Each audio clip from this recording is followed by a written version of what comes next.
E aí, pessoal, boa noite. Boa noite a todos. A gente vai dar uns minutinhos para o pessoal ir entrando. Sempre atrasa um pouquinho, né? Segunda-feira, o pessoal saindo de plantão, às vezes está na estrada ou saindo de alguma faculdade, de curso, alguma coisa. E aos poucos o pessoal vai entrando. Do pessoal que está aqui, quem estava nas outras lives, alguém aqui participou da de terça e quinta de semana passada? Hoje a gente vai falar de coisa bem interessante. Boa, Tayane. Hoje a gente vai falar das etapas finais do processo. E eu preparei uma coisa que eu acho que vai ajudar bastante vocês a entenderem o que vocês têm que fazer para se tornarem médicos aqui. Porque às vezes eu noto que as pessoas não entendem o jogo que elas estão jogando. Então é como se você fosse jogar um esporte, e aí você entra em campo e você vê que tem uma bola. E aí você fala, então é futebol, se tem uma bola. Mas aí o pessoal tá jogando futebol americano, tá jogando beisebol, sei lá. E se você não sabe as regras do jogo que você tá jogando, não tem como você jogar bem, né? Não tem como você ir bem. Então, às vezes as pessoas conseguem fazer o processo meio indo assim, vai se batendo, vai se adaptando, vai se ajeitando e aí as coisas dão certo. Mas é bem mais fácil, é bem melhor se você souber o que você está fazendo, né? Se você souber as regras do jogo, digamos assim. E tem alguns pontos também, tem algumas notícias que saíram do Brasil que estão terríveis, né? Eu não sei se o pessoal está acompanhando a treta das especialidades médicas, das associações. Alguém tem visto sobre isso? Como é que é? A OMB, eu acho que é isso o nome. Eu botei isso nos slides. Eu acho que é a Ordem dos Médicos do Brasil. Eu acho que é esse o nome. Eles querem criar, eles estão entrando na justiça para criar uma associação paralela e dar especialidade. Então, daqui a pouco, vai ter meio mundo com RQE, e aí você nem vai mais saber quem que é especialista, quem que comprou RQE, enfim, porque a partir do momento que entrar na justiça que qualquer associação consegue dar RQE, sim, eu posso, sei lá, eu vou criar no meu Instagram, vou dar RQE de psiquiatria. Começa a abrir a porta e aí as coisas vão ladeira abaixo, né? Então é bem complicado. Isso aí pode ser uma das coisas que assim vai ficar mais complicado porque aí não tem mais diferenciação. Porque no momento a forma que você se diferencia na medicina, você faz residência, você tem RQE, você vira especialista. Mas se todo recém-formado conseguir título de especialista, ninguém nem vai mais saber o que que é especialista ou não. Mas, pessoal, vamos começar a conversar que tem uma coisa especificamente que eu queria ficar um bom tempo mostrando, porque eu acho que é bem importante. Então, eu queria dar boa noite a todos vocês aqui. Hoje a ideia é a gente vai fazer um overview do que você precisa fazer para se tornar médico aqui, para revalidar o diploma, e como que vocês podem estar atuando aqui. E algumas coisas eu vou falar mais rápido, outras eu vou, porque tem bastante detalhe, e outras eu vou aprofundar mais. E depois a gente vai falar um pouquinho da situação do Brasil também, e qual que é a vantagem de vir para cá fazer alguns comparativos. Eu só estou abrindo o chat aqui do lado. Mas vamos lá. O que que você tem que fazer para revalidar seu diploma? Tá? Todo o caminho. A gente fez uma live sobre estágios e a gente fez uma sobre Step 1. Primeira coisa, sponsor notice ele é uma coisa burocrática. Não quer dizer que sua faculdade é melhor ou pior do que qualquer outra. Só quer dizer que ela tem que dar entrada no papel, na papelada, nos formulários para conseguir sponsor notice. A maioria das faculdades brasileiras tem. Eu chutaria que 70%, 75% deve ter sponsor notice. Então, primeira coisa, você tem que ver se tem esse cadastro. Tendo, você consegue estudar para o Step 1. Você aprendeu quinta-feira passada como estudar para o Step 1, você estuda, beleza. O OIT não deve ser uma preocupação e eu vou explicar o porquê. Quando você faz o Step 1, se você falha, isso vai no seu currículo. Todo o resultado vai imediatamente mandado, é imediatamente enviado para o sistema do SFMG. O OIT não, o OIT é terceirizado, então você escolhe o resultado que você manda. E aí, o negócio fica uma zona, porque você pode fazer 30 OITs, você pode fazer 1.000. E aí, no único, você pode fazer 1.000, você falhou em todos, você passou em um. Você pega aquele único que você passou e você manda o resultado. E aí não fica registrado que você falhou 900 vezes. Então, eu brinco que o OIT não dá para levar a sério por causa disso. A maioria das pessoas estuda 1 ou 2 semanas pro OIT e passam. Se não passar, marca, faz de novo e pronto. E aí depois dele, ou antes, né, o OIT e o CK eles podem ser feitos independente. Vem o Step 2 CK, que tem nota. Esse sim você tem que estudar para conseguir um score bom, uma nota alta. Diferente do Step 1 que você só passa ou falha. Aí aqui, você finalizou isso, você tem PETO e tem algumas coisas burocráticas, mas você consegue o SFMG Certificate. Isso aqui é o que a gente considera de forma geral, de forma cultural, que seria o diploma revalidado. Então você consegue o certificate, esse é o seu diploma nos Estados Unidos. Mas aí volta um problema, a gente começa do zero, porque médico americano não pode atuar sem residência. Então, mesmo o médico americano que se formou aqui, ele é obrigado a fazer residência. Então você pega o seu CFMG Certificate e você faz o que? Você aplica para residência médica aqui nos Estados Unidos. Em junho, abre esse processo e ele fecha em setembro. Então você tem de junho até setembro para preparar o material que você precisa para aplicar. Qual que é o material? A gente vai ver e eu vou mostrar para vocês. Novembro a fevereiro tem convites de entrevistas e aí as pessoas fazem as entrevistas. Fevereiro, março tem um ranking. Em março a gente tem o Match Day, inclusive eu convido todos vocês para a nossa live do Match, que acontece em março, depois que sair o resultado. É muito inspirador quando você vê as pessoas passando pelo processo e às vezes você identifica pessoas parecidas com você ou com história semelhante e isso acaba estimulando bastante a estudar e fazer o processo. Como é que é o Step 2 CK? Ele é bem parecido com o Step 1. 8 blocos de 1 hora cada, 40 questões, total 9 horas de prova, tem mais foco em conteúdo clínico. Para o pessoal aqui da live que já é especialista brasileiro, isso aqui é o mais próximo que a gente tem de prova de residência no Brasil. E eu já conheci gente que foi bem, porque tinha feito médio curso antes e depois estudou para o CK, e aí teve uma certa facilidade de transferir esse conhecimento. Então isso aqui é o mais próximo. Melhor forma de estudar para o Step 2 CK é ter um bom estudo de Step 1. Se você não estudar, ou se você estudar mal o Step 1, você vai ter dificuldade no CK. E o CK tem nota, então não dá para você enrolar o CK. O Step 1, eu já vi gente que às vezes passa na risca, mas aí chega lá super mal no CK, tem que estudar bem mais e perde mais tempo no CK. Então, o tempo total de estudo, no geral, vai ser semelhante. O principal material segue sendo o eWorld, por questões que é o banco de questões. Normalmente as pessoas fazem dois passes no eWorld, ou seja, eles fazem todas as questões, resetam e fazem de novo.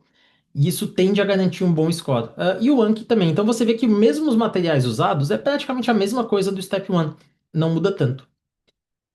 O OIT, ele é parecido com o TOEFL e o IELTS, e esse exame é novo, ele foi introduzido em 2020. E às vezes eu falo para o pessoal que hoje em dia é bem mais fácil, é bem mais fácil você revalidar hoje do que era antes de 2020.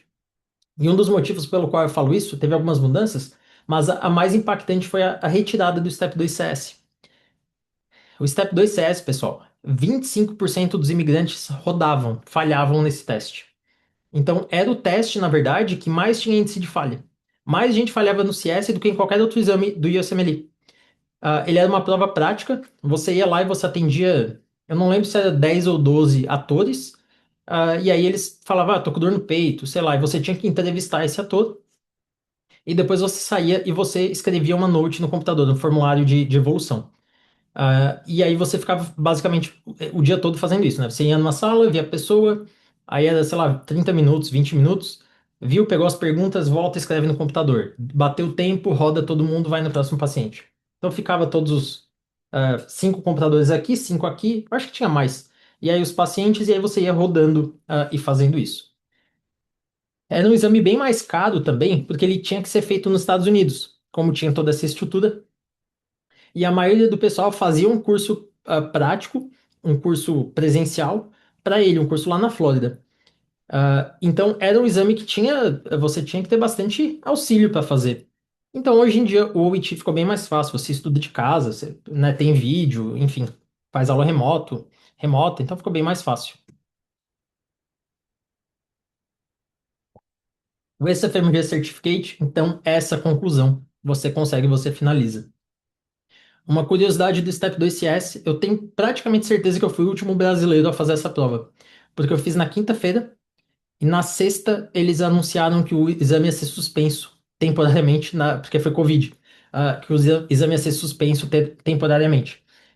Essa suspensão temporária segue até hoje, 2026. Não sei se vai voltar um dia, não sei se alguma coisa vai modificar, porque eu acho que o sistema já se adaptou, mas eu acho que, a não ser que algum brasileiro tenha feito na sexta, na segunda-feira já tinha sido suspenso e não podia mais fazer. Agora eu vou entrar em algumas coisas de material, tá? Você tem o certificate, ok? Agora é a parte que fica boa. você tem o certificate. As provas, o OIT, sponsor notes, beleza, revalidei o diploma. Aí você entra na etapa que você precisa produzir os materiais para application, para entrar numa residência. E aí aqui eu quero a participação de vocês, porque isso aqui vai ser bem visual, bem visível para você entender o que que você tem que fazer e as regras que você tem que jogar. Então eu vou começar dando dois candidatos para vocês. Eu quero que vocês imaginem, tá? Vamos fazer um exercício de imaginação aqui. Que você é um diretor de um programa médico de residência nos Estados Unidos. Você revalidou, você veio para cá, você fez residência, aí você ficou um tempo ali e conseguiu esse cargo de liderança. Você é o chefe da residência. E aí você recebe o currículo de duas pessoas. Tem o Zezinho, ah, passou no Step 1, tirou um CK de 250, boa nota. Passou no OIT, teve 12 publicações, não muito importantes, mas 12 publicações. Fez dois estágios nos Estados Unidos. A gente vai botar aqui para psiquiatria, tá? Eu não coloquei aqui, mas para dar esse exemplo. E aí tem o Joãozinho. O Joãozinho é aluno nosso, mas ele não é tão bom quanto o Zezinho nos scores. Ele passou no Step 1, ele tirou 230, nota menor, passou no UIT, tem três publicações também de baixo impacto, não são muito importantes as publicações dele, e a mesma quantidade de estágios. Vendo assim, todo mundo iria no Zezinho, né? No candidato Zé. Porque assim, vendo assim, o Zé parece ser uma pessoa melhor, certo? Os números são melhores, então me parece bastante razoável. E aí eu quero que você imagine, para fins de exercício aqui, que personal statement era igual dos dois, ou a qualidade era igual, e a qualidade de várias cartas de recomendação eram iguais, e de currículo também. Só que uma carta de recomendação era diferente entre os dois. Só uma. Então, ó o poder. Uma carta de recomendação só. Não tô nem falando de todo o resto. Tô falando de uma carta de recomendação diferente. E aí aqui, o Zé, ele não entendeu as regras que ele estava jogando. O Zé, ele fez o seguinte, ele fez o estágio nos Estados Unidos, e aí o preceptor dele falou o seguinte no fim do estágio. Zé, me faz um draft da carta de recomendação que eu vou usar. Eu tô com a vida meio corrida aqui, me faz um draft que qualquer coisa eu uso, eu uso de opinião, de exemplo. E aí o Zé fez o quê? O Zé é um cara esperto, cara ligado, jogou lá no Google, viu uns exemplos, e aí ele fez o que a maioria de vocês faria, e o que a maioria das pessoas fariam, ele foi no chat GPT. E aí ele foi no chat GPT, e aqui eu fiz aqui um exemplo, só pedi uma carta fictícia para aplicar, para usar de exemplo na aula. E aí o outro candidato, o João, ele tomou a outra pílula do Matrix, ele saiu da Matrix, ele entendeu melhor como o jogo funciona. E aí, o que que ele fez? No lugar de usar o ChatGPT, ele usou a Consiglia. E, de novo, eu usei a IA porque eu queria ter um exemplo real para mostrar para vocês, né? E dá trabalho escrever isso aqui, então não tinha como perder 3 meses escrevendo o exemplo. Aí ele foi lá e ele entrou, mesmo prompt, tá? Foi exatamente o mesmo prompt. Mas vamos ver a diferença, e aí eu quero a opinião de vocês de que candidato vocês escolheriam.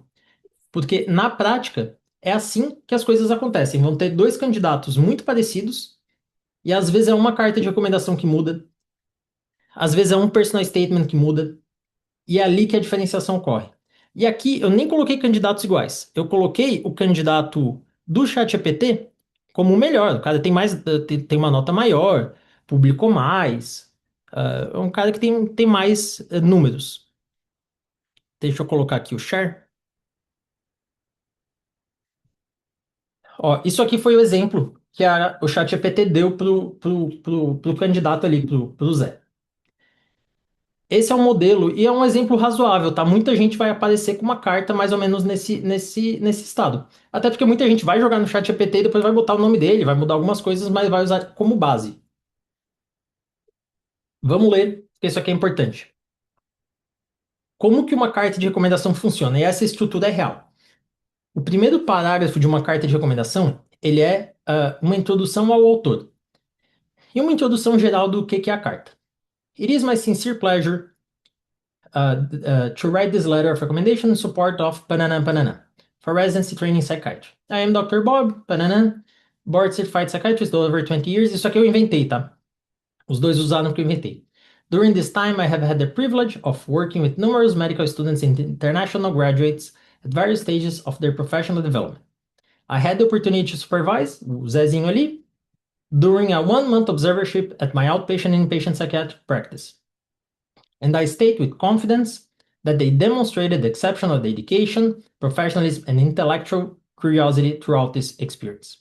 Então, o primeiro parágrafo, e assim, só para deixar claro, não é sempre que você vai escrever sua carta de recomendação. Normalmente, eu não sei dar para vocês uma estatística, mas culturalmente, normalmente o pessoal de setor acadêmico vai escrever a carta de recomendação para vocês e vocês não vão nem ver a carta de recomendação. Mas na prática, o que a gente vê é que muita gente faz o estágio e o attending fala: não, me manda um draft, me manda um exemplo. E eu achei que carta de recomendação, por ser meio tabelado, digamos assim, elas são meio iguais, seria melhor para usar de exemplo do que um personal statement que é mais subjetivo. Então vamos lá. Esse aqui foi o do candidato que não entendeu bem as regras do que ele está fazendo. Aqui foi o outro. Vamos ver a diferença. Só na introdução. It is with great enthusiasm that I write this letter of support, banana, application resident training. Parecido, né? It is my sincere pleasure, a great enthusiasm. Great enthusiasm parece que ele tá mais animado, né? I am Dr. Robert Thompson, board certified psychiatrist. Aí a consiglia já inventou um título para a pessoa, para valorizar mais a carta. Então aqui já começa a diferenciar um pouco. I have had the privilege of working with Dr. Nan during a 1 month observation. Mesma coisa. Where I say, during this time, I observed demonstrate exceptional clinical acumen, compassion and dedication that clearly distinguished from peers. No geral, parecido, né? Aqui, talvez um pouco parecido. Esse aqui parece que ficou um pouquinho mais animado, mas ainda razoavelmente parecido. Qual que é o segredo da carta? Qual que é a parte mais importante é o meio dela, certo? Primeiro é uma introdução ao autor, não tem muita coisa para você fazer. Aí vamos ver como é que o chat GPT recomendaria. From the beginning of the observership, o Zezinho distinguished themselves through their strong work ethic and genuine interest in psychiatric care. They consistently arrived well prepared, having reviewed relevant literature and patients' histories in advance. During clinical discussions, they asked truthful, thoughtful, and insightful questions, demonstrating a strong grasp of diagnostic criteria, psychopharmacology, and therapeutic principles. Their ability to synthesize complex clinical information and reflects critically on patients' presentations was impressive for someone at this stage of training. O que vocês acharam desse parágrafo? É um bom parágrafo, não tem nada de absurdamente errado com ele. Alguém nota alguma coisa que não gostou nesse parágrafo? Do pessoal que tá aqui? Alguma coisa que você é o diretor do programa, você lê esse parágrafo. O que você ia pensar? Você ia pensar que o cara é bom, que o cara não é muito? Parece genérico. Não, o cara é bom e tal, mas não deu muita. Se não falou muita coisa, né? Deixou meio aberto. Aí vamos ver como que seria a carta de alguém que entendeu o que a pessoa tá fazendo, entendeu o jogo. Olha a diferença. E aí eu quero que vocês comecem a comparar quem que vocês escolheriam. Dr. Nanana possesses remarkable clinical insight and diagnostic reasoning. During our work together, he was instrumental in recognizing subtle signs of catatonia in a patient initially misdiagnosed with treatment-resistant depression. Opa! His careful observation of the patient's psychomotor retardation and mutism prompted our team to reconsider the diagnosis, ultimately leading to appropriate benzodiazepine treatments and rapid clinical improvement. This case exemplified the ability to integrate theoretical knowledge with a careful clinical observation, a skill that typically takes years to develop. Olha o abismo de diferença que existe. E aí o jogo começa a mudar. Esse cara aqui tirou 250. Esse aqui tirou 230.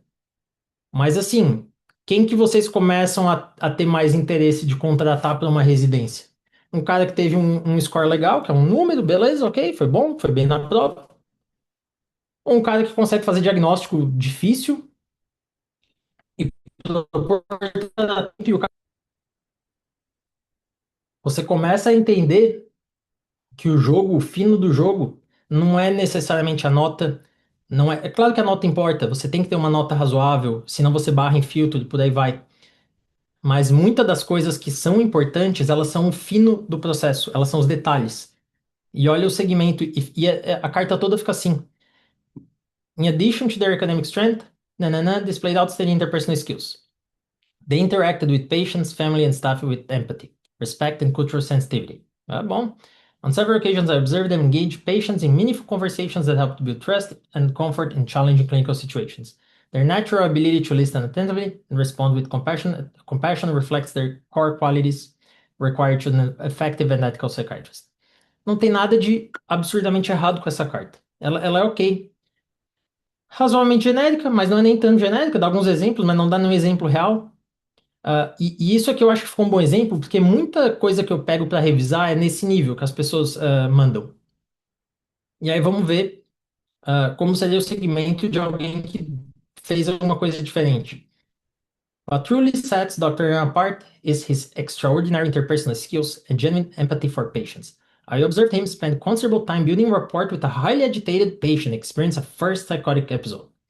While other team members struggled to engage this individual, Dr. Nanana demonstrated patience, cultural sensitivity, and a calming presence that ultimately helped de-escalate the situation without pharmacological intervention.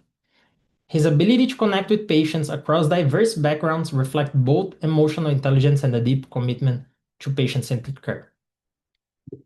Tem alguém que escolheria o cara do 250 ainda? Porque, ó, é um abismo de diferença. Você nota que uma carta de recomendação é muito importante. E, no geral, é mais importante do que nota. A nota, ela te ajuda principalmente a não barrar em filtro. Porque qual que é o problema de nota? É que às vezes o programa vai colocar como filtro, ah, não, eu só vou revisar a application de quem tirou acima de 240. E aí, se você tirou abaixo, a pessoa nem vai ver o seu currículo. Então, esse é o grande problema da nota.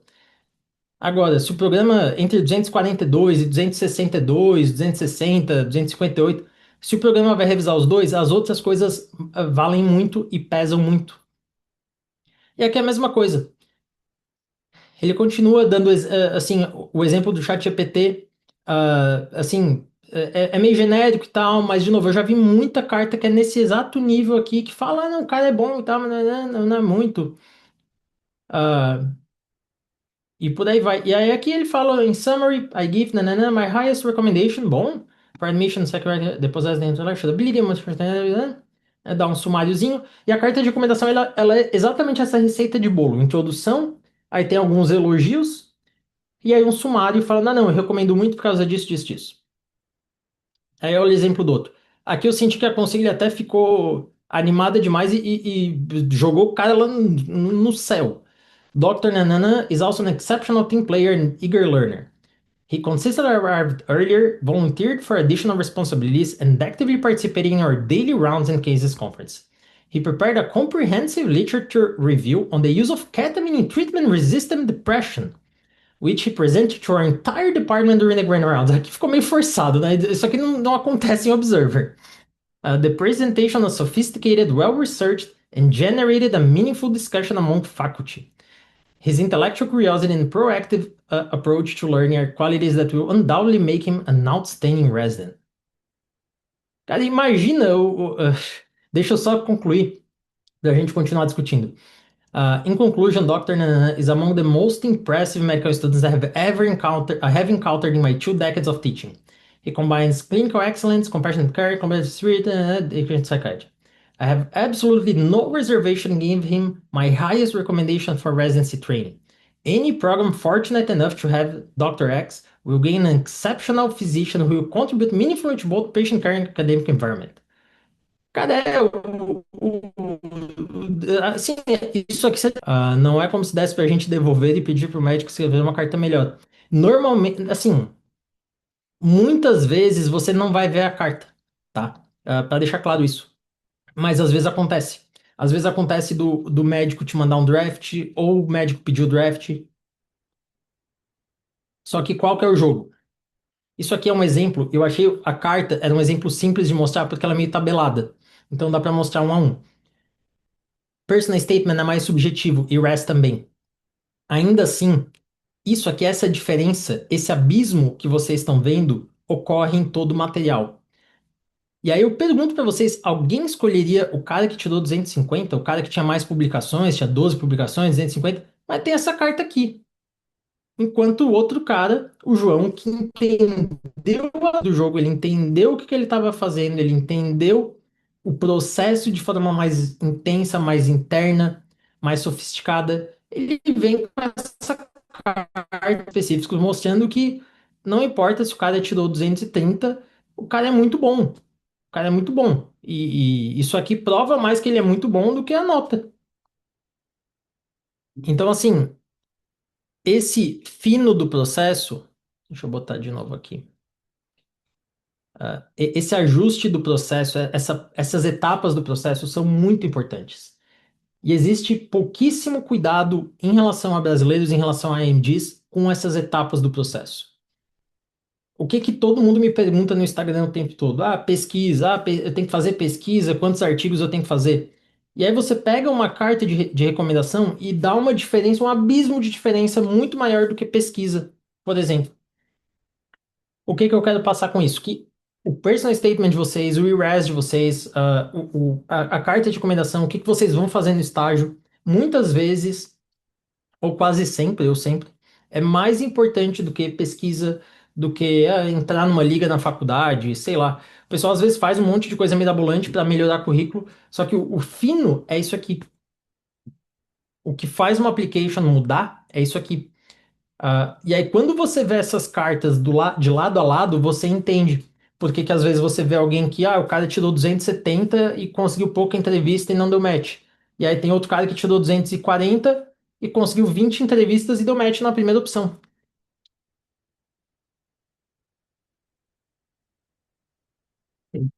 A Eva perguntou aqui, normalmente eles deixam escrever mesmo?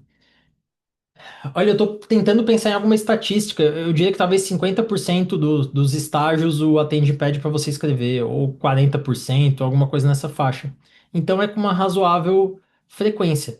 A gente também teve alguns alunos, uma quantidade bem razoável de alunos, na verdade, que fez Research Fellow, que queria especialidades concorridas, e o Attend mostrou a carta e meio que fez junto, porque a pessoa ficou lá 1 ano, 2 anos fazendo pesquisa, e aí o Attend realmente quer ajudar a pessoa o máximo possível. E aí o que valoriza nesse sentido não foi necessariamente as publicações, e sim o fato de que o cara ficou lá 2 anos e tem alguém querendo ajudar muito essa pessoa. E aí essa é a diferença que pode criar em todo o material. Deixa eu abrir aqui novamente a aula para dar share. Deu. Personal statement é a mesma coisa. Esse abismo de diferença que vocês viram numa carta de recomendação também acontece em personal statement. Personal statement é uma redação de faculdade sobre você. É basicamente isso. É uma página sobre você, sobre o que que você quer daquela especialidade. No geral, tem uma certa estrutura, um certo fluxo. Que você conta alguma coisa pessoal, uma história, alguma coisa assim. Depois você fala um pouco do porquê que você é um bom clínico, um bom líder, dá alguns exemplos. E aí depois os seus planos para o futuro, metas e o fechamento. Eu vou mostrar. Tem alguém que não está mutado aqui. Eu vou mostrar o meu personal statement na época. Na época que eu apliquei, faz tempo, né? ah, eu consegui 18 entrevistas e eu tinha scores médios. E aí muita gente me pergunta, Leonardo, como é que tu conseguiu 18 entrevistas com scores normais, com scores médios? É porque o meu material estava bom. É por isso. Porque o que eu tinha de carta de recomendação estava boa, personal statement estava bom, o IRES estava bem escrito.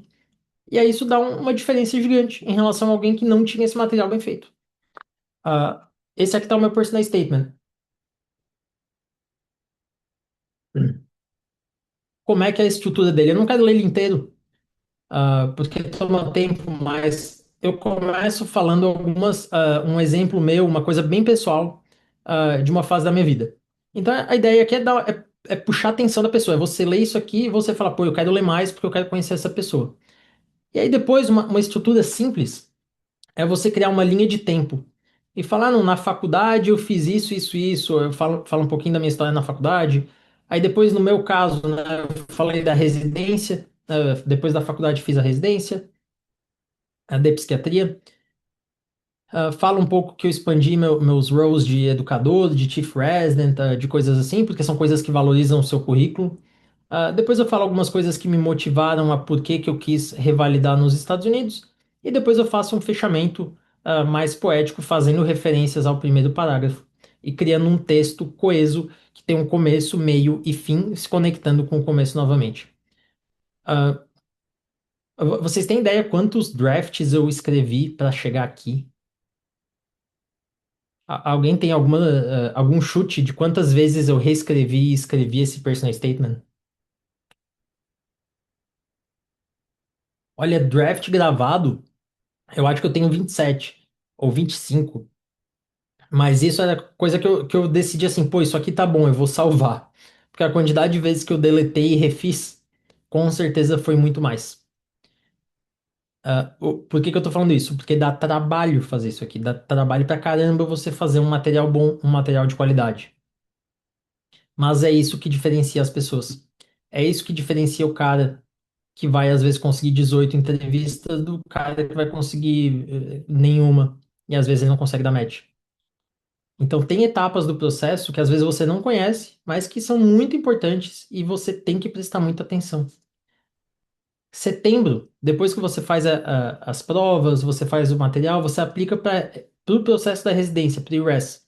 Você manda todo esse pacote de application para os programas de residência. E eu vou de novo mostrar para vocês um IRES real. Esse aqui não é meu, é de um aluno e parceiro nosso. Ele também teve um resultado fantástico. E na verdade eu nem preciso falar para vocês que o resultado foi fantástico. Eu vou mostrar uma descrição de trabalho dele. E aí vocês vão me dizer o quanto essa pessoa, o quanto tempo ela levou para fazer isso. E vocês observem como a pessoa conseguiu se valorizar. Como ela conseguiu pegar uma coisa razoavelmente pequena e se valorizar. Olha só, isso aqui foi Urgent Care, cara, um plantão remoto de telemedicina. Eu acho que todo mundo aqui vai concordar comigo que um plantão de telemedicina, de urgent care, não é algo muito complexo ou muito valorizado, né? É um trabalho, um dos trabalhos mais simples, talvez, que algum recém-formado possa conseguir. Mas olha como ele descreveu esse trabalho de telemedicina. Provided comprehensive telemedicine care in virtual urgent clinic, covering patients with several types of complaints, including pediatrics, internal medicine, OB/GYN, and psychiatry. Já deu uma valorizada. Reach the underserved populations, including patients from remote areas such as Brazilian Amazon, who have difficulty accessing standard healthcare services. O cara estava fazendo um trabalho ali nacional. Exercised, diagnostic and treatment judgment, prescribing treatments via telemedicine, or referring patients to emergency room for in-person evaluations. Applied empathetic listening, received patients' needs with compassionate care, even in a time-limited situation. Improved health outcomes for patients with limited access to care through effective measures. Managed high patient volume in 6-hour shifts. Cara, o cara fez um plantão de 6 horas de telemedicina. Eu acho que é o trabalho mais simples que você consegue fazer como médico. Conducted directed interviews and ectoscopic exams and reviewed patient and blood test results. Honed skills in rapid assessment, diagnosis and treatment planning, improving efficiency in handling high patient volumes. Não parece que o cara fez uma coisa muito boa. Vocês não têm a impressão quando vocês leem isso, essa parte aqui do começo, fala assim, pô, o cara tava fazendo um trabalho, não sei, um trabalho muito inovador, um trabalho muito bom, né? Foi uma coisa, esse cara tava salvando vidas, no trabalho dele. E aí ele tava fazendo um plantão de telemedicina de 6 horas por semana. Extremamente simples. Quando você entende que isso aqui é uma descrição que valoriza, isso aqui é uma descrição que te vende como profissional, e todas as descrições seguem esse modelo, é realmente valorizando o que você fez. E isso é um erro que muito brasileiro tem. Que brasileiro, gente, é muito ruim se vendendo. Então, às vezes, você vê o cara, sei lá, o melhor cirurgião do Brasil, ou o melhor alguma coisa, o cara é muito bom. E no Brasil a gente tem o costume de, às vezes, ser humilde e a pessoa fala, não, não é muito bom, faço o que posso, sei lá. E americano não é assim, americano é mais direto. Americano tende a acreditar no que você fala. Então, se você fala, eu sou realmente muito bom, a pessoa acredita até certo nível que você é muito bom. Se você fala, eu tô aprendendo, a pessoa acha, acredita que você tá aprendendo. Então, eu vejo muito esse erro quando as pessoas estão fazendo currículo, e depois entrevista também, quando elas estão fazendo entrevista. Eu vou fazer uma pausa aqui só para responder as perguntas do chat. Eu tô vendo que tem muita gente perguntando carta de recomendação feita para os médicos brasileiros. Sim, médico brasileiro pode fazer carta. Sabe qual que é o maior problema de carta de recomendação brasileira? É que o maior problema é o seguinte: você vai lá, vai o Gabriel lá, ele fala assim pro professor dele, ou pro diretor da residência, ou para algum preceptor da residência: Doutor Fulano, eu vou aplicar para residência médica nos Estados Unidos, tem que ter uma carta de recomendação. Você pode fazer para mim?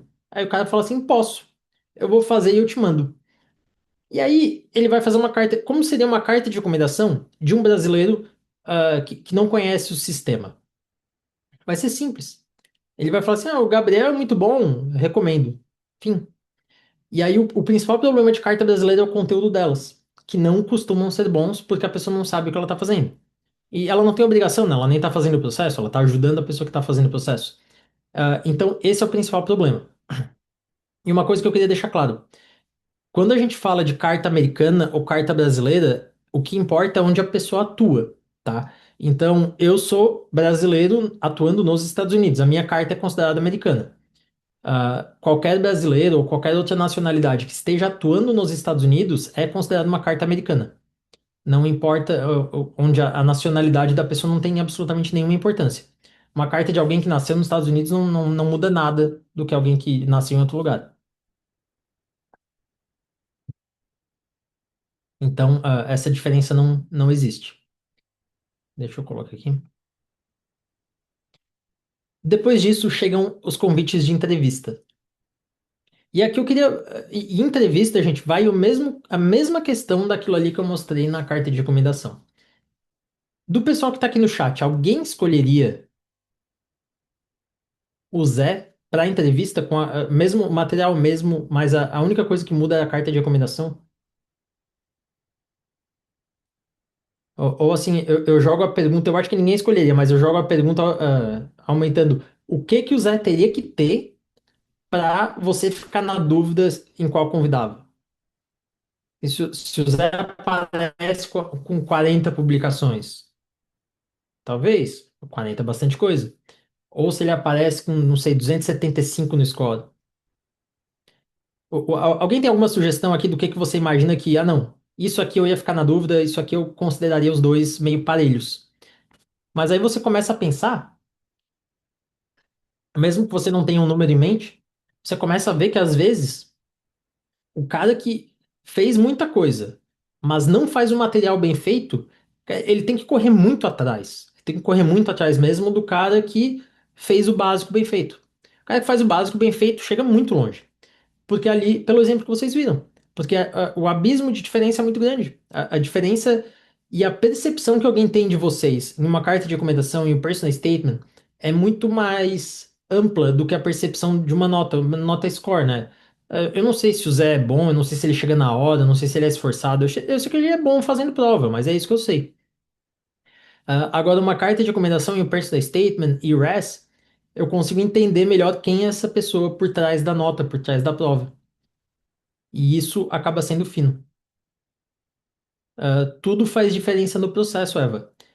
Tudo, e aí que tá o jogo. Tudo faz diferença no processo. Tudo é a forma de como você fala e como você passa, e como aquilo te ajuda. Então, tem pessoas que fazem trabalho voluntário e elas vão falar do trabalho voluntário de uma forma que eu não. Se eu fosse um diretor de programa, eu não ia ter nenhum interesse na pessoa. Enquanto que tem outras pessoas que fazem o mesmo trabalho voluntário, elas vão falar daquilo que eu vou pensar assim: nossa, essa pessoa eu quero como residente. E o trabalho voluntário em si, às vezes, é o mesmo. Fez sentido isso? A forma que você coloca, o storytelling que você vai ter, muda tudo. E o que que é storytelling? Olha só, Eu fiz monitoria de anatomia na faculdade. Alguém tem vontade de me contratar como residente? Não, ninguém tem. E se eu falar assim, eu fiz monitoria de anatomia na faculdade, o que gerou, o que me despertou um interesse e uma paixão por educação, que me levou depois a ser monitor de outras matérias, e eventualmente me levou a ser Chief Resident, porque eu gostava muito de ensinar os alunos de medicina. E depois, eventualmente, que eu entrei na residência, eu desenvolvi uma empresa de educação na Escola Médico na América para continuar com a minha paixão de ensino depois enquanto eu estava fazendo a residência e depois. E olha a diferença que é uma diferença gigante. Em um você pensa, ah, ok, fez um negócio de anatomia. E no outro você pensa, esse cara é realmente integrado com a educação. Então, essas conexões que você faz, quando a gente fala de storytelling, são essas conexões. É como que esse trabalho voluntário se conecta com a sua história. A gente teve uma aluna, por exemplo, ela fez trabalho voluntário na Amazônia e ela tem muito interesse em infectious disease, em infectologia. Então tem uma conexão gigantesca. E aí o personal statement ela fala que foi para a Amazônia, que viu, sei lá qual doença que ela viu lá, que era rara, infecção e etc. Tudo isso de um trabalho voluntário. Enquanto que outra pessoa vai fazer a mesma coisa, vai colocar uma descrição meio sem graça e não vai despertar a atenção à mesma coisa. Então, dá muita diferença, pessoal, dá muita diferença mesmo. Aí vem a parte do IRS, opa, que já mostrei.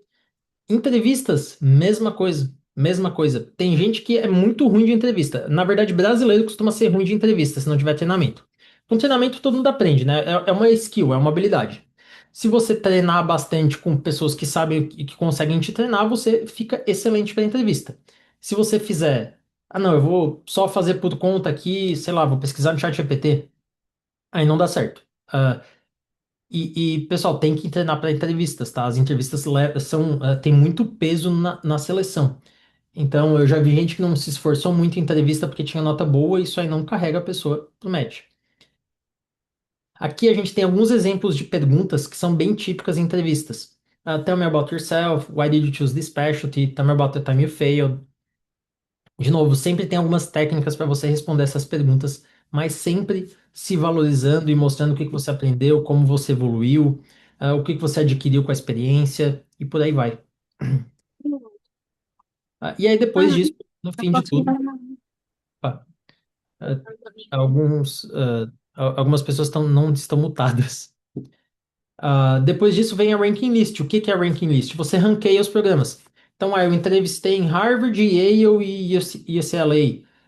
Eu gostei mais da UCLA, então eu seleciono lá como primeiro e os programas vão fazer a ranking list também e o sistema vai cruzar essa informação para dar o match. O match é o resultado final, então, de onde você passou, e para onde você vai fazer residência. E o match acontece em março. E uma coisa engraçada do match, não engraçada, mas curiosa, é que o resultado, se você deu match ou não, sai na segunda-feira. O local sai na sexta. Então tem um gap de alguns dias que você sabe que passou, mas não sabe para onde que vai.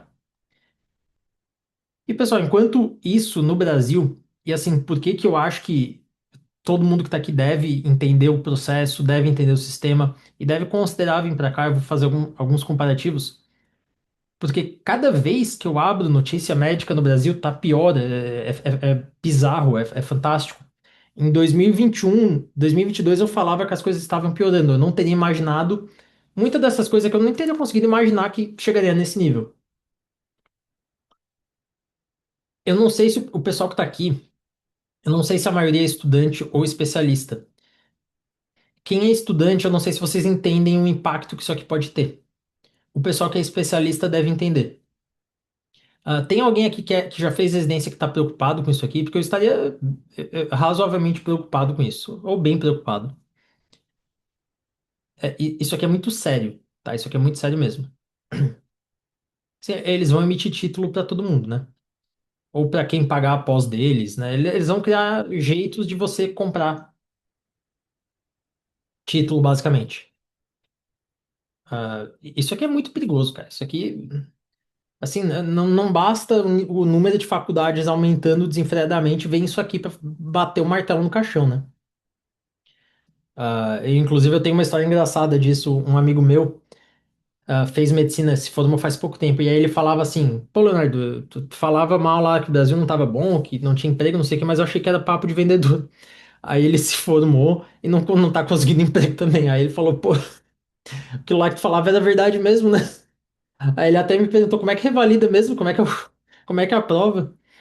Ah, porque ele viu que realmente tá chegando. Tenho dois RQS e meu valor é mesmo de recém-formado. Aí tem isso ainda, né? Aí teve o Enamed, apesar de que me falaram que muita gente, como é que é, boicotou o Enamed, né? Eu não sei nada do Enamed, tá? Eu não acompanhei a treta, então eu não sei nada. Eu e por isso vou aplicar esse ano. Achei que eu iria conseguir salários melhor pro TRQE, coitada. Esse é o problema que eu vejo, Sofia. O Brasil é. O estudante de medicina ele vive numa ilusão, né? Ele vive numa bolha. E a quantidade de estudante que me fala assim, não, mas não tem emprego para quem não é bom, para quem é bom sempre tem. Eu falo, cara, esse cara vai dar com a cara na parede tão forte que eu me sinto mal por ele, assim. Porque o cara fica na ilusão de que, não, se você é bom, tem emprego. Aí o cara vai lá, faz uma residência, faz anestésio, vou dar de exemplo. Porque me passaram valores recentemente. O cara fez anestésio, ele vai entrar em grupo. Cara, grupo de anestésio, não sei se os estudantes aqui sabem, mas é basicamente um esquema de pirâmide, né? Aí entra o cara lá no começo, aí tem que pagar. E o cara paga 150 mil na cidade que eu vi, era 150 mil de cota para entrar. E você tem que pagar para entrar na Unimed também, né? Mais 150, 200 mil, dependendo da Unimed. Então, o cara que achou, pô, tô com a vida feita aqui, vou ser anestésio, ele já começa a carreira devendo 350 mil para entrar nas coisas. E aí, grupo de anestésio, você entra, você é o cara de baixo, você tem que fazer um monte de coisa, e aí depois de 20 anos a vida fica boa. Sei lá, daqui a pouco vai vir um cara que fez graduação remota, conseguiu RQE e pronto, e vai concorrer com você. Então as coisas vão ficar cada vez mais complicadas. Vai aumentar cada vez mais, tá? Esse esquema de pirâmide, porque vai ter um cara. E o que o estudante de medicina às vezes não entende é que assim, não é que para quem é bom vai ter emprego, é para quem é. Vocês estão no Brasil, gente. Quem é malandro vai ter emprego. O que não é uma coisa necessariamente boa, né? Mas o cara que faz um esquema com a prefeitura, sei lá, um negócio assim, para ele não vai faltar emprego, mas não é o tipo de profissional que eu queria que se desse bem no Brasil. Ahn, com certeza vai ter mais generalista, do que especialista. É o pessoal picareta, o pessoal do. Eu nem sei o que que eles têm feito agora, na época eu tava fazendo ultrassom de tireoide, um negócio, sei lá por que que tava fazendo. Tem umas coisas que viralizam no Brasil entre o pessoal picareta que eu nem sei de onde é que tiraram aquilo. Mas a gente começa ainda nessa questão de falta de residência médica.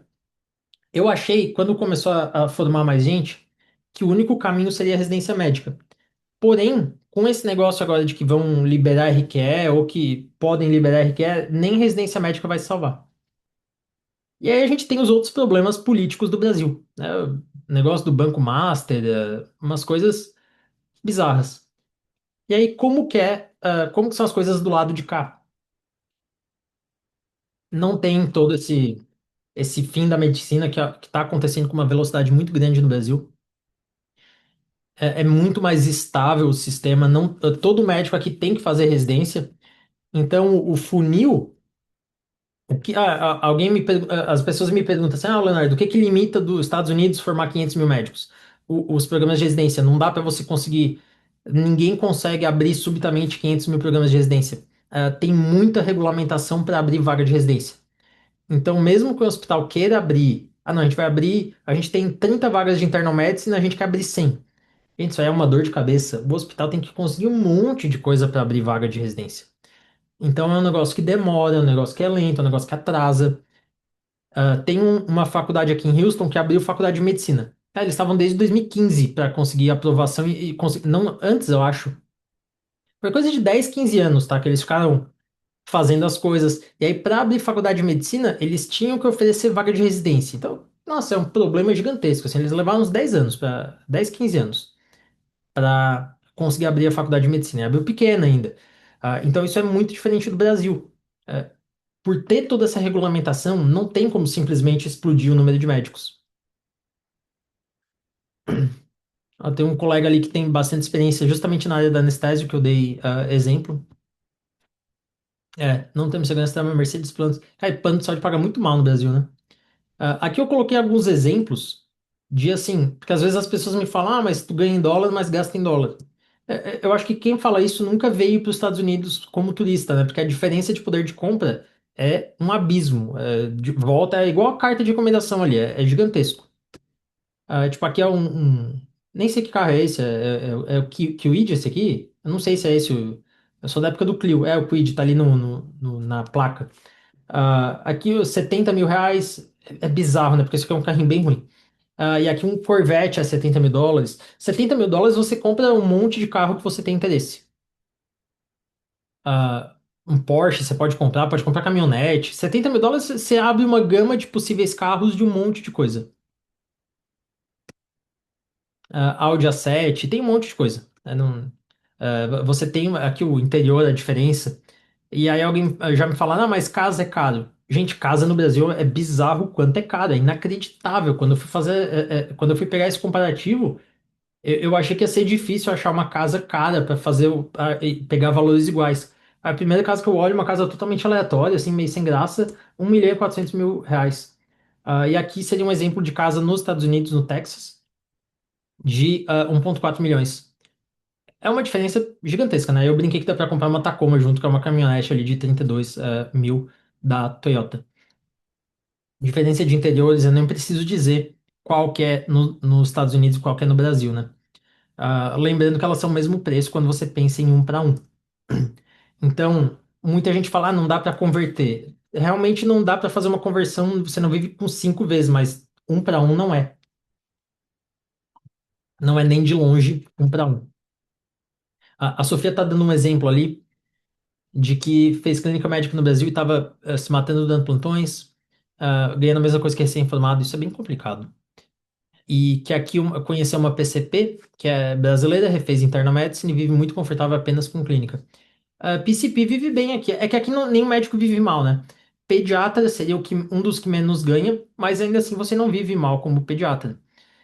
E tem um problema que às vezes as pessoas no Brasil, quem é formado vai saber que eu tô falando muita verdade. Às vezes a pessoa ganha aqui e ela gasta aqui, né? Gasta a mesma coisa. E aí, pra quem tá olhando de fora, a pessoa acha assim, pô, o fulaninho tá super bem, o cara tem uma BMW, tem uma casa na praia, tem um casão, deve estar super confortável. E aí você vai conhecer o cara melhor e se o cara parar de trabalhar 2 semanas, ele entra em dívida. E a gente já pegou vários alunos assim, de falar pro cara, ó, cara, tu tem, no final dos estudos, o bom é tu parar 2 semanas, 3 semanas para estudar. E a pessoa fala, cara, não, se eu parar 2 semanas, a conta não fecha, porque eu ganho 30, gasto 29. E a pessoa não tá investindo em aposentadoria, não tá fazendo cálculo, tá vivendo realmente, a conta não fecha. Enquanto que aqui as pessoas vivem nesse mesmo nível, só que sobrando um monte de dinheiro que dá para investir, dá para fazer o que você quiser.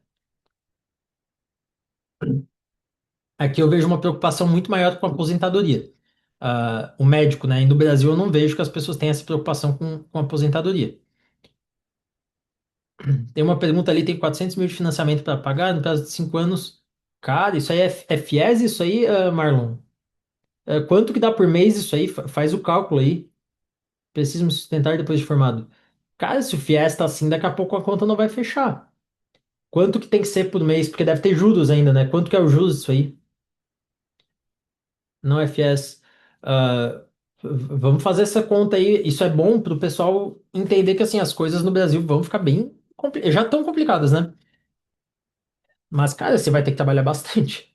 Bastante mesmo. E talvez tu tenha que viajar, mudar de cidade para um lugar que pague mais. Ou às vezes não é nem que pague mais, mas é que tenha mais opção de plantão. Porque existe uma variação ainda muito grande no Brasil. De que assim, às vezes eu falo que tem lugar que não tem mais plantão. Aí às vezes a pessoa fala, não, mas aqui tem um monte. Só que um monte de gente mora em um local que não tem plantão. Então tem uma variação muito grande ainda. Ficar 6 mil por mês. Olha, se eu fosse você, o que eu faria é revalidar. Porque residência aqui você vai ganhar uns 4 mil dólares por mês. Morre 1.000 nesse financiamento e o resto você vive. Vai ser mais estável, isso é mais fácil você fazer isso do que no Brasil. E depois que você for da Tending, você paga essa dívida fácil, fácil. Então eu consideraria fazer isso. Eu acho que você vai ter mais facilidade pagando essa dívida sendo residente aqui do que sendo médico no Brasil. Porque esses 6 mil só de base, né? Você vai ter que trabalhar mais ainda. O que que eu faço então, tá? Eu queria falar um pouco sobre o meu trabalho, sobre o nosso trabalho, o que que a gente desenvolveu ao longo de muitos anos. Em 2020, eu vi que ninguém sabia muito de USMLE e ninguém conseguia ajudar muita coisa. E por causa disso, eu acabei desenvolvendo a Escola Médico na América. Ah, Desde então, a gente foi crescendo e expandindo e sempre buscando ajudar mais e oferecendo clareza e apoio real e algo que realmente as coisas que importem e as coisas que ajudam vocês. A gente já teve mais de 800 alunos, mais de 200 aprovações. A gente tem o pass rate seguindo o método MA, que quem estava na live de quinta-feira, 100%.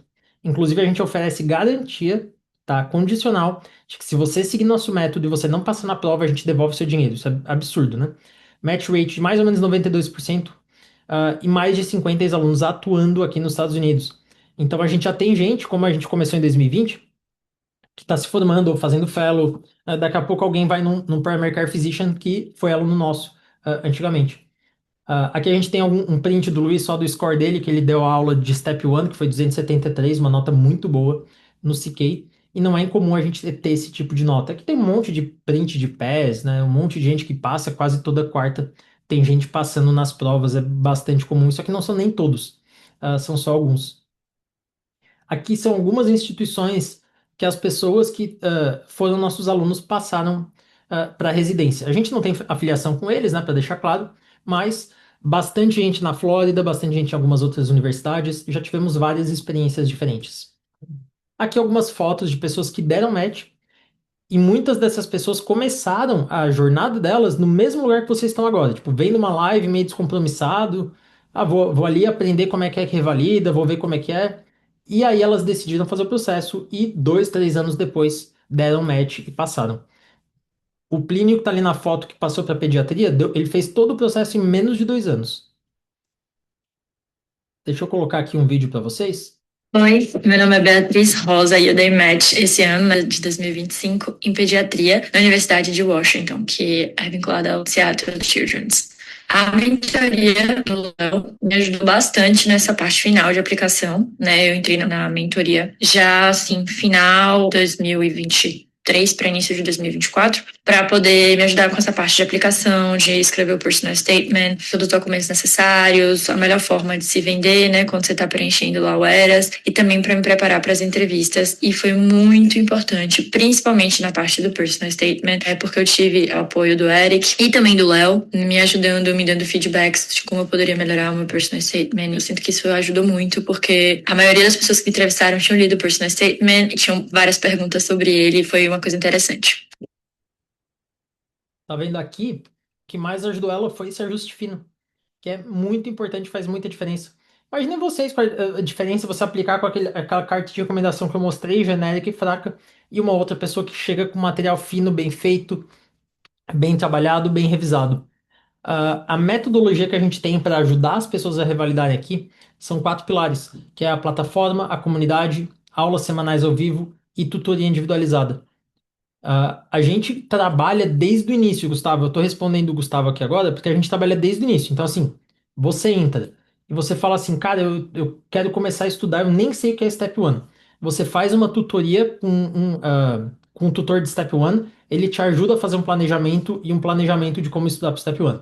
Aí você vai lá, estuda para Step 1, tem acesso a tutor do CK, se você sentir que precisa. Muita gente já aprende bem e já segue. E aí faz o step 2 CK. E aí depois, no final, tem essa parte de application.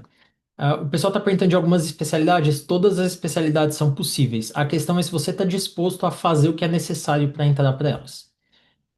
Então, assim, você quer fazer pesquisa? Você aceita estudar mais e buscar uma nota mais alta? Ou você quer, não, eu quero uma vida boa. Eu acho que o canal, pessoal, é assim também. Senta, pega uma folha de papel e escreve o que que você quer para sua vida. O que que você quer? Eu quero concorrer para o Prêmio Nobel daqui a 70 anos. Ok, aí é um caminho que você tem que seguir. Não, Leonardo, eu quero ter uma vida boa, eu quero cuidar da minha família, eu quero ir passear no parque, eu quero não me preocupar com dinheiro, exercer medicina sem muito estresse. E aí, se é isso que você quer, e a realidade é que assim, isso é o que a maioria das pessoas querem. Pouca gente quer realmente fazer pesquisa de alto nível, concorrer a prêmio Nobel, publicar em JAMA. Pouca gente quer de fato isso. Para a maioria das pessoas, vocês vão ter uma vida muito melhor se vocês fizerem internal medicine ou alguma coisa que é razoavelmente fácil de passar, e aí depois você se ajeitar dentro disso. Porque se você faz uma residência que é razoavelmente fácil de passar, fácil nada é, né? Mas razoavelmente acessível, depois você consegue buscar um trabalho nos moldes que você quer, ou alguma coisa do tipo. Então, é mais fácil você botar o pé na porta primeiro e depois mudar. Exemplo, se você fizer internal medicine, tem vários fellows que trabalham mais e ganham mais, outros trabalham menos e ganham um pouco menos, mas tem uma qualidade de vida maior. Não tem, como é que é? Não tem almoço grátis. Se você trabalhar mais, você ganha mais dinheiro, mas você tem uma qualidade de vida menor. Se você ganhar menos, você está trabalhando menos e tem uma qualidade de vida maior. Então, não tem muita resposta certa ou errada. E a gente prega muito isso aqui, do básico bem feito. O básico bem feito faz uma diferença gigantesca na vida de vocês se vocês quiserem revalidar nos Estados Unidos. Faz uma diferença gigantesca. E se vocês estão na dúvida, pensem novamente na carta de recomendação, a diferença que era. Se alguém chegou aqui depois, me avisa porque eu mostro de novo. Porque é uma diferença gigantesca você fazer o básico bem feito. Uma carta de recomendação mal feita, um personal statement mal feito, pode acabar com as suas chances de você passar.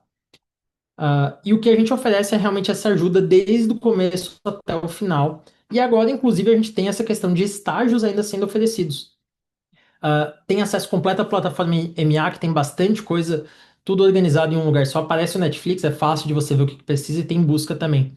Tem essa parte individual que o Gustavo estava perguntando, de reunião de nivelamento, tutoria, e etc., para você ir ajustando. Tem cronograma de estudos, né, que é uma coisa bem visual e bem prática, de você clicar e fazer um checklist, que facilita bastante de como começar. A comunidade, o pessoal fala muito, é muito ativa, então tem bastante troca de experiências. E é uma vantagem muito grande, porque eu tô pensando em fazer tal especialidade. Às vezes alguém rodou naquela especialidade, às vezes alguém tem experiência, tem gente que já deu match, tem gente que tá começando, então muda bastante. E essa diferença de estágios é muito benéfica para a troca de experiências. Tem aulas ao vivo que a gente faz para dar uma estimulada e discutir como resolver questões, resoluções bem práticas de questões mesmo, para aprender a pensar como você deve fazer para tirar uma nota boa. Tem aulas de inglês, a gente tem bastante coisa de inglês, bastante coisa mesmo, e a gente vai melhorar isso aqui em breve. Vai ter ainda mais aulas de inglês para resolver problemas de conversação que vocês podem ter. Ó, aqui é um relato que eu queria ler para vocês. Deixa eu aumentar isso aqui porque tá ruim para eu ler. Esse relato é bem grande, mas eu vou resumir. Uma pessoa, eu não sei se é esse aqui, que a pessoa não sabe nada de inglês. Isso aqui são relatos de pessoas que estavam começando e começaram do zero mesmo. Ó, aqui, agora que eu aumentei o suficiente que eu consigo ler. Tenho 41 anos, casado e pai de 4 filhos. Formado em 2008, radiologista desde 2013. 41 anos, pai de 4 filhos. Aí eu vejo que, às vezes, estudante me fala que não consegue estudar porque não tem tempo. Tempo dá para ter, tempo dá para ajeitar, você tem que ajeitar, tem que arrumar. Em 2021, tomou a decisão de revalidar, sabia que é muito bom de inglês, mas o cara foi fazendo imersão de inglês e foi melhorando e foi evoluindo. Quando você começa a estudar para o ISMLI para revalidar, o seu inglês vai melhorar. Então, o inglês deve ser uma preocupação depois. E ele começou a fazer exatamente isso. Inicialmente, a preparação do Step 1 era para um ano, depois acabou se estendendo. Usou um monte de material, usou bastante coisa, porque ele estava um pouco perdido depois que ele entrou para a mentoria, que acabou se localizando um pouco mais. Mas ele passou no Step 1 dele. E aqui tem mais um exemplo de alguém que, assim, às vezes não sabia nada de como estudar ou não sabia nada de inglês. Mas, cara, é estudando, é se esforçando, é seguindo um caminho que faça sentido, um caminho que tenha lógica, um caminho já trilhado antes. Não precisa tentar coisa nova, tá? Não precisa fazer nada novo. É fazer o básico bem feito, que dá certo. Você passa no Step 1. 1 ano e 2 meses para fazer as provas, às vezes 1 ano, 1 ano e 3, enfim, a diferença é pequena, a margem é pequena. Então tem tudo isso aqui. Tem mentoria em grupo comigo também mensal, tem plantão de Step 1, de Anki dá muito problema. Tem a Consiglia, que é a nossa inteligência artificial que faz questões, só faz coisa de USMLE. E como vocês viram, o mesmo prompt pedindo carta de recomendação no chat GPT e na Consiglia dá uma diferença gigantesca de qualidade no material. Então, quando você está aplicando, eu tenho que mandar um e-mail para um attending, isso aqui fica muito melhor. Bônus exclusivos para quem aplicar nas próximas 24 horas. E não é necessariamente comprar ou entrar agora, é você se cadastrar no formulário para nossa equipe comercial falar com você e tirar as dúvidas. Ganha um first aid, que isso aqui você precisa, que é uma bíblia do Step 1. E a gente está oferecendo garantia condicional de PES no Step 1. Isso aqui é muito grande, isso aqui é muito importante. Eu queria deixar bem claro como é que funciona. Vamos supor aqui, o Gabriel ele entra para nossa mentoria. Se ele seguir o nosso método, o método MA, seguiu certinho, fez as etapas, cumpriu o que era para cumprir, e ele não passar no Step 1, eu devolvo todo o dinheiro do Gabriel. Por que que eu faço isso? Porque eu tenho certeza que se o Gabriel fizer usar o método MA, ele passa na prova do Step 1. Qualquer pessoa. O Giovanni, o Gustavo, Marlon, qualquer pessoa que está aqui, se seguir o método MA, eu tenho certeza que passa no Step 1.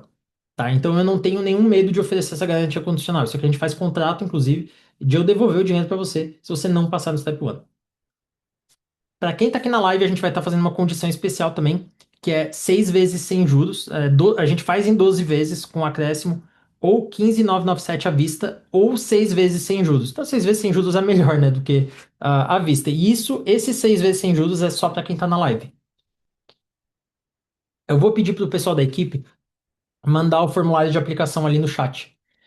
Então, como é que funciona, pessoal? Eu tô com dúvida, eu não sei, eu quero pensar mais, ou eu quero fazer uma reunião e entender melhor o que que vocês oferecem.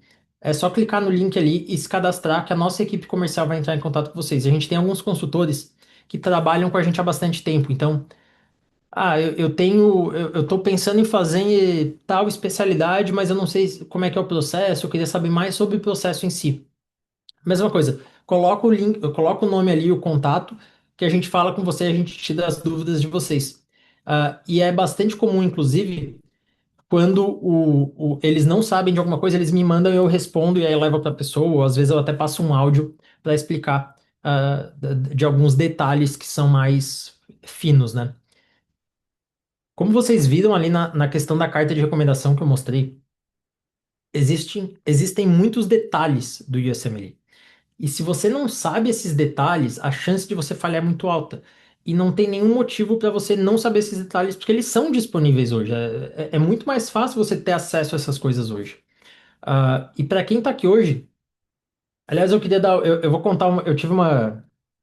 Eu pensei numa coisa esses dias, e vai ser meio pesado, tá? Para quem tá aqui, é meio chato. Não chato, mas vai ser engraçado. Vocês têm.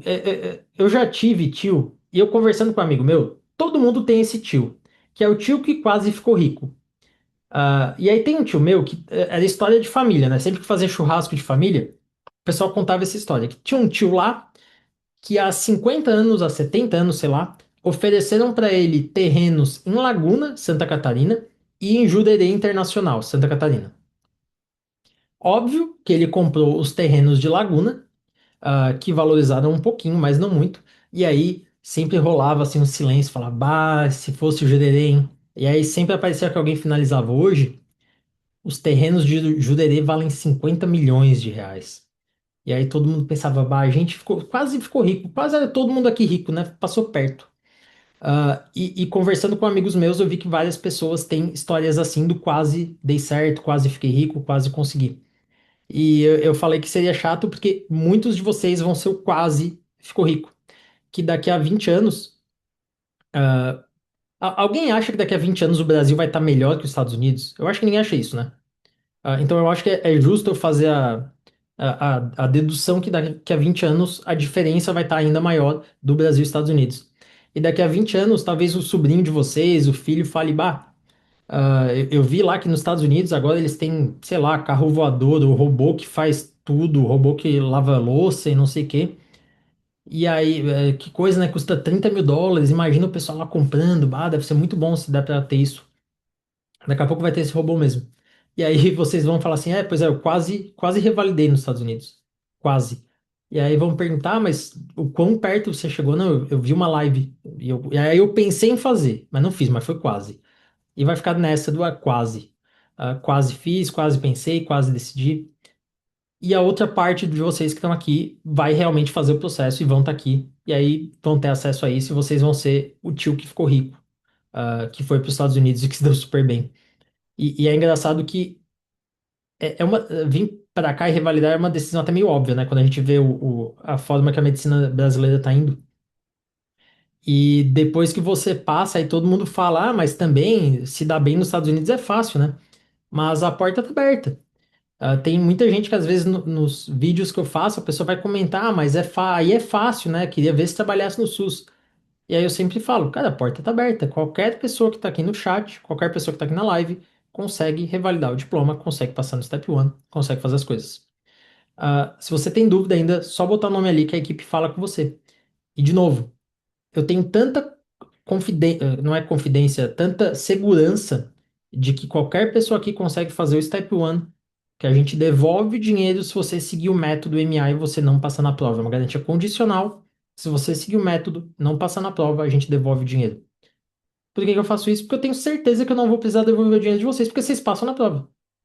Qualquer pessoa que conseguiu passar em medicina consegue passar no Step 1, é só estudar. Não tem mistério nenhum. Então, assim, se vocês estão decididos, ou se você não tem tanta certeza, mas quer tirar mais dúvida, né? Mas você quer. Você entende o que que você está fazendo, você entende o jogo que você está entrando, você entende o que que vale, os benefícios, os riscos. Risco é maior de ficar no Brasil, né? Ah, Fala com a equipe. É por 2 anos. O tempo de acesso normal, Rafael, padrão, é de 2 anos. Por que que a gente faz isso? As pessoas são igual parafuso, tá? Todo mundo só funciona com pressão. E isso é unânime. Assim, eu já trabalhei com pessoas no Brasil na medicina, em residência, já vim pra cá, já fiz residência aqui. Todo mundo só funciona com uma certa pressão. Então eu gosto de 2 anos, porque 2 anos é tempo suficiente para você fazer o processo.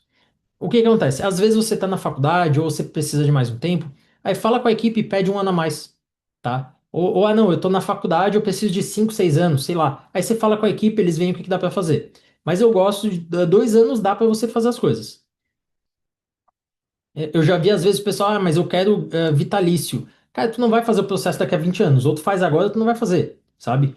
Então não faria sentido, assim, eu acho que é meio gimmick, eu falar que seria vitalício porque não faz sentido.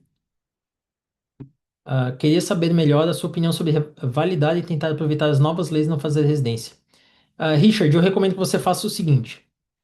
E o que eu vou te falar agora pode te salvar muito, muito tempo e também muito, muito dinheiro, tá? Faz o teu cadastro ali e aí quando a equipe comercial falar com você, você fala assim: Olha, eu tô bem na dúvida e eu tô pensando nas leis estaduais. O Leonardo falou que tem uma live das leis estaduais que vocês conseguem me mandar. Porque eu fiz uma live disso, eu acho que foi em dezembro. E aí você vai ver, se você assistir a live, você vai ver que as leis estaduais não são muito realistas e não valem a pena. É meio fake news, tá? E eu já vi gente meio que gastando muito dinheiro pensando nessas leis estaduais. E para colocar em perspectiva, eu conheço bem mais gente que passou em Harvard do que conseguiu as leis estaduais, por exemplo. Porque as leis estaduais é zero, né? Então eu conheço mais gente que fez qualquer coisa do que conseguiu vaga por lei estadual. Então, você investir tempo e dinheiro em algo que ninguém nunca, assim, eu nunca nem ouvi falar de alguém ter conseguido alguma coisa por essas leis. Eu acho que daqui a pouco vai começar a ter aprovação, em algumas leis específicas, mas, cara, vai ganhar menos, sabe? Você tem quantos anos, Richard? Você quer, sabe? Eu acho que a lei estadual, ela às vezes faz sentido se você tem 50 anos e você quer vir para cá, não quer refazer residência, já é especialista. 43, eu acho que você é razoavelmente jovem ainda mais na psiquiatria. É que deixa eu te perguntar, tu quer ganhar quanto por ano? Tu quer ganhar US$ 100.000 por ano ou 350, US$ 400.000 por ano, US$ 300.000 por ano? O quanto que estaria bom para você? 100 mil por ano estaria bom? É uma vida, não é uma vida ruim, mas é uma vida mais, não vai ter tanto para aposentadoria, não vai comprar um carrão tão potente, a casa não vai ser tão grande. E aí, se você for por lei estadual, provavelmente você vai ganhar alguma coisa assim, 100 mil por ano. 100, 120. Enquanto com residência aí você faz 300, 400 mil. Rebeca, conversa com a equipe, porque isso a gente ajusta dependendo da pessoa, tá? Para quem é recém-formado, 2 anos faz muito sentido. Para alguém que está no primeiro semestre de faculdade, não faz sentido 2 anos. A pessoa vai ter chego no meio da faculdade. Então a gente faz esse ajuste.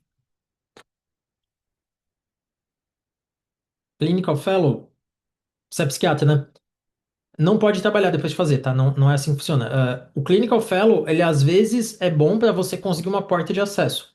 O problema é que para psiquiatria não é um problema, você não precisa de uma porta de acesso, você consegue entrar na residência direto.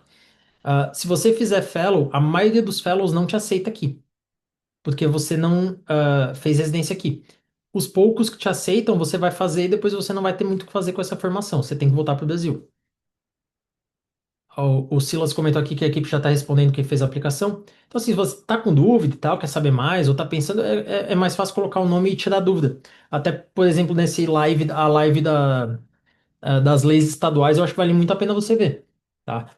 Porque, e assim, talvez você me fale, não, eu quero, para mim eu não preciso ganhar tanto, eu quero só morar nos Estados Unidos por causa da minha família. E para mim ganhar 100 mil por ano estaria bom. 100, 110, uma coisa assim estaria bom. Aí eu acho que faz sentido as leis estaduais. Se você quiser as leis estaduais, lembrando, você tem que fazer as provas também, tá?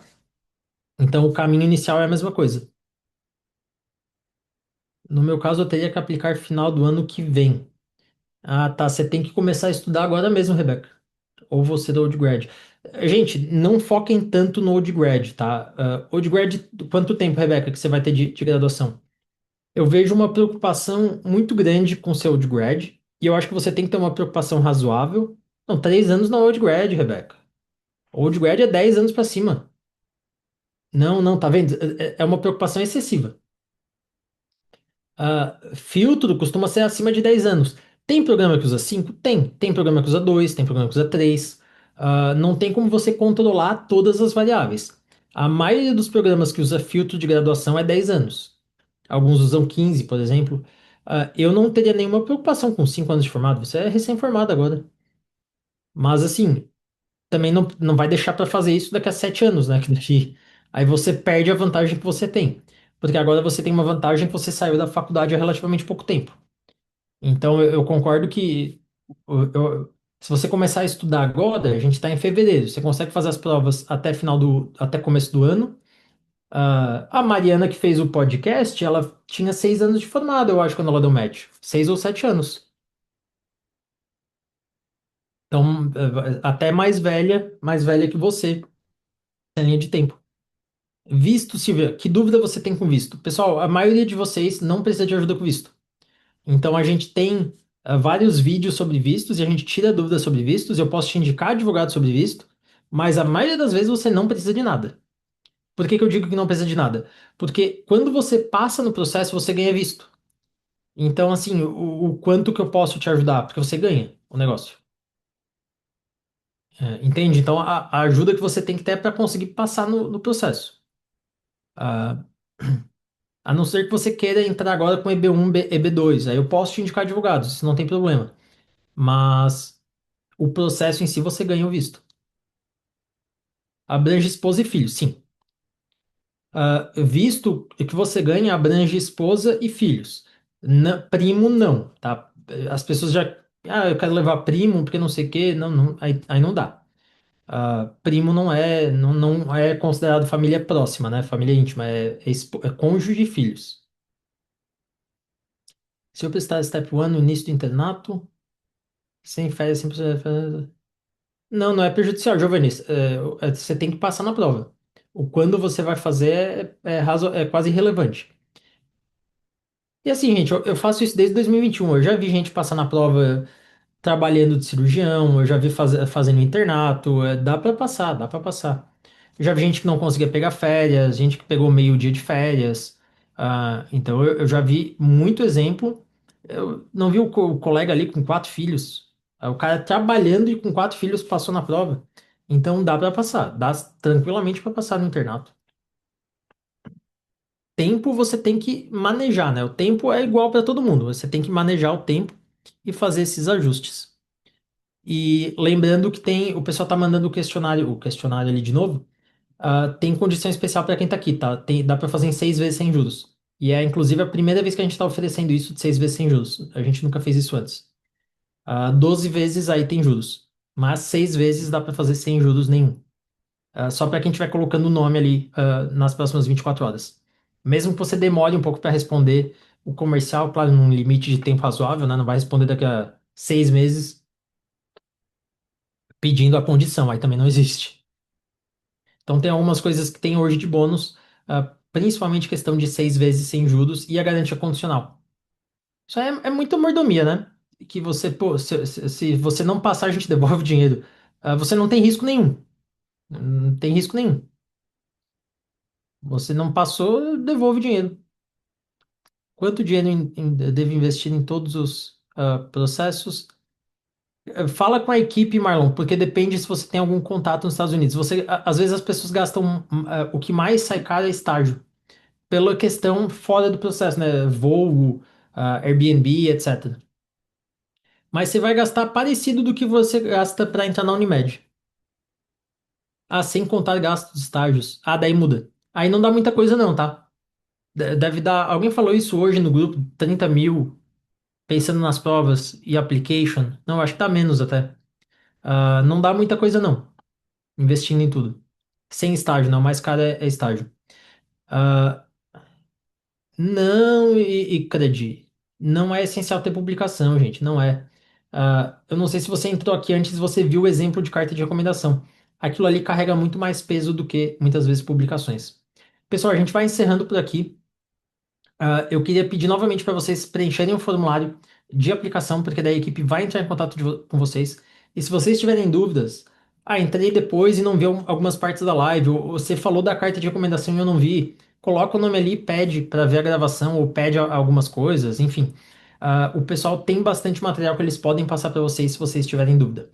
E eu queria agradecer muito a presença de vocês. A participação foi bem legal e a tiradas de dúvidas eu acho que é sempre muito útil e deixa a live mais dinâmica. Então, muito obrigado para vocês. E qualquer dúvida eu estou sempre disponível no Instagram. Mas, de novo, faça o cadastro ali, porque isso facilita bastante. Eu não consigo responder todo mundo no Instagram. Então, qualquer dúvida mais pessoal e às vezes dúvida muito específica, coloca o nome no cadastro que a equipe entra em contato com vocês. Tenham uma boa noite. E eu espero que todo mundo fique bem aí no Brasil, porque cada notícia que eu vejo me deixa mais ansioso em relação ao futuro das coisas aí. Mas desejo que tudo fique bem. E espero em breve ver muitos de vocês aqui do outro lado. Então tenham uma boa noite, pessoal, e bom descanso para vocês.